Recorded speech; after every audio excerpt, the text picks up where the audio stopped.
Every time I have come out to someone, I feel like it's been for them and not me, which shouldn't be the case.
So I started this project with Tim. He applied for it last year. We've been working on it for the last number of months. And as the visual artist on the project, it's been really exciting to work with people from the LGBTQ plus community and a number of other visual artists as well that we've brought in on the project. It's in a different medium than I'm normally used to. I'm normally a painter, so to work in audio and visuals and in a completely different way, it's been really exciting. It's really to connect with the people from the LGBTQ community through an artistic way, and also then to connect with people not from the LGBTQ community to kind of try and garner more understanding and empathy towards the LGBTQ community through our project. My reasoning for getting involved in this project was I wanted to create some representation in the town. When I was a lot younger, representation such as this would have meant a huge amount to my development, and I wanted to be a part of creating that for other people and younger people as well.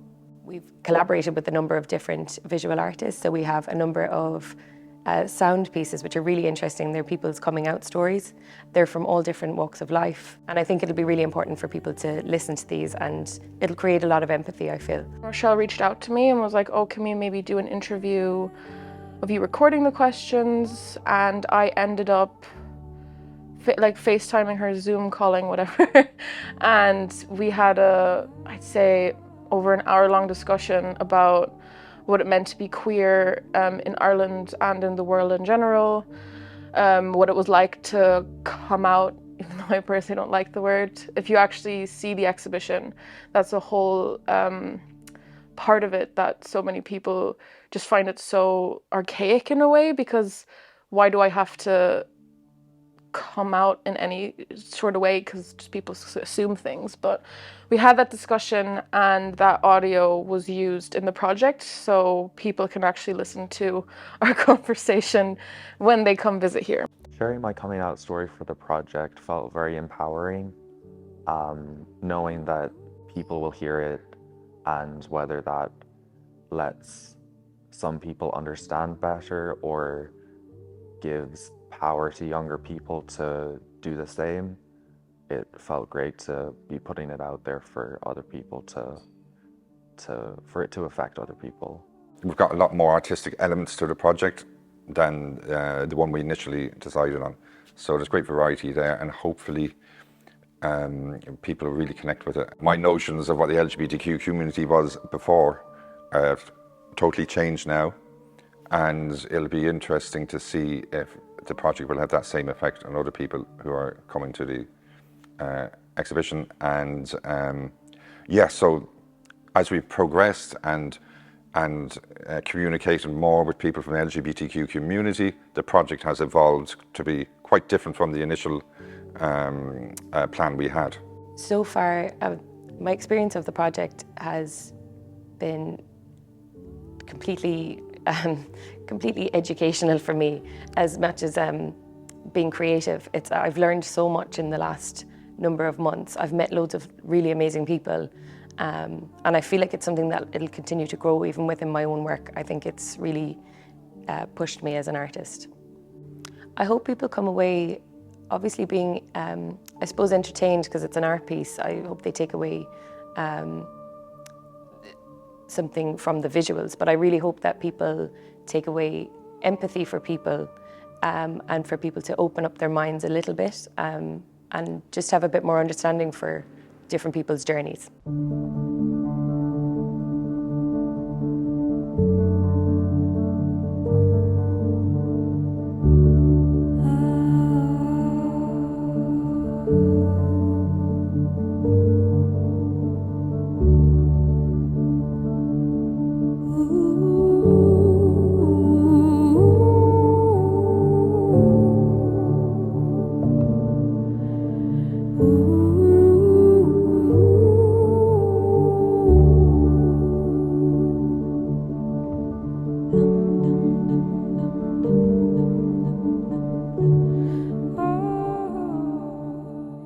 So now that the whole installation is put together, I'm feeling really, really happy with how it all turned out. It all came together and leveled out, and it now speaks for itself. I couldn't even imagine how it turned out, and the way that they did it was so great.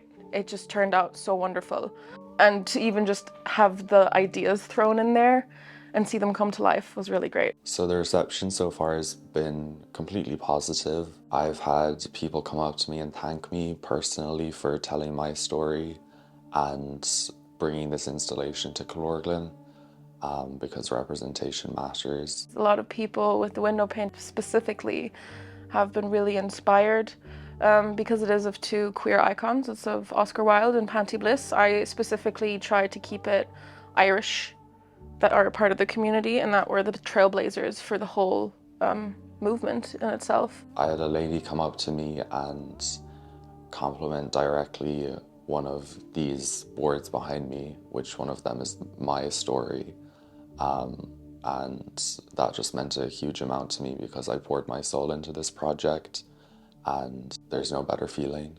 I think Panty Bliss is the best example of perseverance and opposing the homophobic rhetoric that has been thrown around for years. I mean, she has done so much for everyone in this country and still gets harassed on the daily for just existing because of other people's biases and other people's not understanding or ignorance.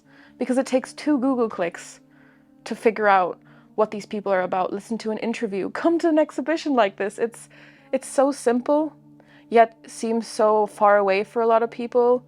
There's so much misinformation going around that I hope that something like this, that is so wonderful and playful, and really not a political playground, because it is people's lives and it's not something to be toyed with. Seeing all the young people come in to the installation has really meant a lot to me, because I know I've mentioned before that if I had seen something like this, it would have meant the world to me. So knowing that I'm passing that on to other people, and specifically younger people, means a huge amount to me. And I've also had older generations come up to me and say that they wish they had this when they were my age and younger, and compliment me on specific things throughout the installation that they wish they had, and they've said that it's about time it's coming around. We're all just human and we all just want connection. And this is like a space for connection. It's a space to hear people's stories and to exchange even views or opinions and to learn a lot. Because in the end, listening to other people, you learn to be human. You learn to understand others. And by doing that, you make the world around you a better place, literally by just listening. So it's been about a month since the exhibition, since the festival. The feedback and the reaction from the crowd was unbelievable. Lots of people that I know, lots of people that I don't know came up to me and had a lot of different opinions, a lot of different things to say. And I think people learned an awful lot from just the general people's coming out stories and all the different pieces that were involved. I hope that this leads on to some more projects in the same manner in the future. And yeah, I'm looking forward to seeing what comes out of it. So it was great. It was really brought home in the audience participation room of the installation, where people could write on the whiteboard or write post-its and put them on the wall. There must have been well over 100, 150 messages from people who attended, supporting people of the LGBTQ community. And, you know, even one message in particular, when I went in to have a look around, was from one person who wrote a post-it note saying, thank you, K-Fest, for making me not feel alone, you know. And it was kind of at that point I had to leave the room to keep it together, because it was really what we were after. And so that I think that really, even that one thing on its own, made this so worthwhile.